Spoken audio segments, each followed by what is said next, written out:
So what we were talking about is herding pressure. So you can see in the most basic way I can herd her forward and around me. But the way I'm getting her to stay with me is by herding separate parts of her body away and drawing different parts of her body towards me. So if I want to keep her with me, I might use herding pressure to push her tail away, like that. To bring her forequarters through, I might use herding pressure to bring her forequarters through, but to get her to stay, I'm going to need to herd her ribs away, okay, and that creates bend. Okay. And you saw if she tried to leave me a couple times already, I used herding pressure towards her tail to herd her tail away. Okay. I use herding pressure to herd her nose away, and then her neck, and then her shoulder, and then her ribs. When I go to her ribs, that creates the bend this way, which is called draw. And herding pressure looks like owning space. Okay, it doesn't look like chasing, it's owning space. So if I want to herd her tail away from me, I'm going to own that spot where her tail is, but I'm not going to chase it. You see that? Yep. So I'm owning the space. That's how horses talk to each other in a herd. And you mentioned that briefly with the stallion pushing the mares. Yep. So I'm using herding pressure to keep her going forward. Now, since this is just her second day with the saddle, all this bending and changing directions, it's going to allow the cinches to grab her in a lot of different ways. So that's the purpose behind what I'm doing. As her hindquarters yield there, the cinches grab her. As her front quarters come through here, they're going to grab her again in a different way. And then as she changes flexion here, they're going to feel even different. Okay, as she's leaving me here, I might use herding pressure to push her hind end away, then balance the front end out. Okay, let's see how she handles those bends here, and bring her through. Isn't it wild? This is just her second time carrying a saddle. It doesn't look like it. We took a lot of time with it yesterday, like at least a solid 4 hours to get her comfortable on it. All right, I'm going to put the halter on, test a couple more things out, and then we'll go for a ride.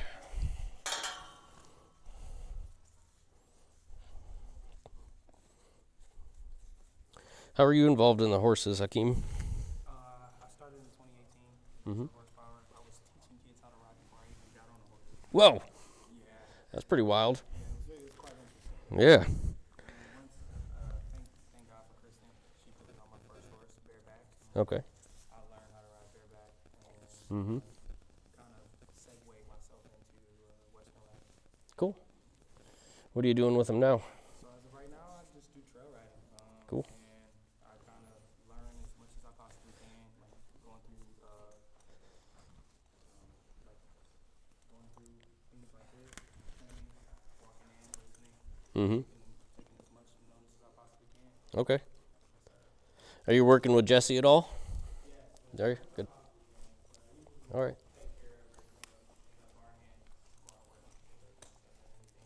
Okay.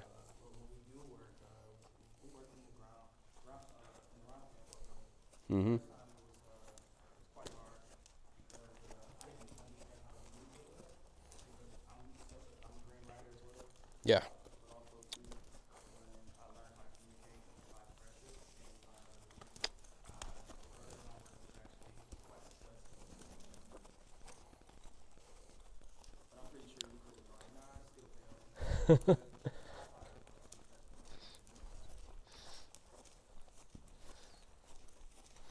All right.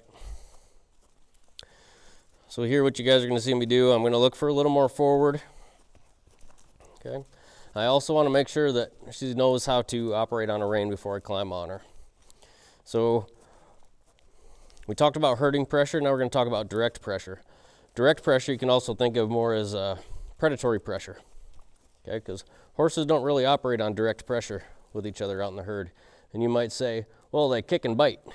Okay, kicking and biting is a form of herding pressure. Direct pressure is solid. It grabs, okay? And that's not natural for a horse. So when you see behaviors like bucking or rearing or pulling back on the halter or fighting the reins, right? That's all in response to, move out. That's all in response to direct pressure or a lack of understanding of direct pressure or predatory pressure. They're designed by nature to fight it. Okay, because when they feel direct pressure in the wild, they go against it. Yep, generally to throw the predator off of their back. So generally a predator will jump on top of their back and bite them right between the ears. That's called the poll. There's 3 vertebrae in there that make up the poll. And then they'll reach their claws around the front side. So they disable the animal here, right? And with the animal disabled, they could be eaten alive, right? So a horse knows that.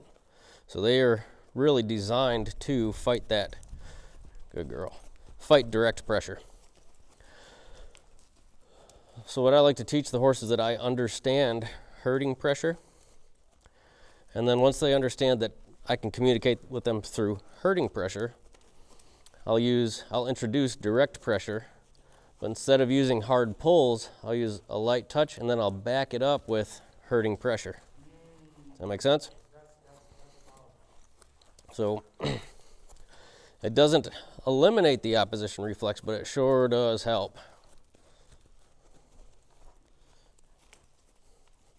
Okay. So what I'm doing is she's going around here as I'm testing with my rein. Can she flex laterally? Can I just ask her to flex? Okay, that was good. Then I'm going to see, can she flex and step her hind feet out? Because I'm going to need that when I start riding. Can she flex laterally? Then can she flex and step her hind feet out? And that's direct pressure towards the ribs, right? No, it's direct pressure on her face. The direct pressure is from the halter. Yep. The only direct pressure is on the halter, which is going to be the rein. Can I connect her nose to her feet? I see what you're doing now. See it? Yep. Can I connect the nose to her front foot? Now you'll see me connect her nose to her back foot. There it goes. Now I'll connect the nose to this front foot. Seeing it? Yes. Wow. I'm going to connect her nose to her left hind. There it goes. Now to the right front. So what you're seeing is a lateral flexion. And lateral flexion turns into an indirect rein position, which means we step the hind end out, to a direct rein position, which means we step the front end over. Okay. We do the same thing under saddle. If I'm sitting up in the saddle and I bring my rein towards the saddle horn, it steps the outside hind out. If I bring the rein, kind of guide it between my knee and her eye, it steps the front end out, just like that. So I can set that same angle up from the ground.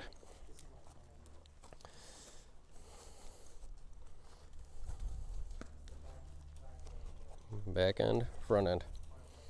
Good. Okay. Now before I climb on, I want to test the energy. So you guys are going to see me push a little bit. I'm going to push some buttons. Okay, but all you're going to be seeing me do is either herding pressure, direct pressure, or a combination of.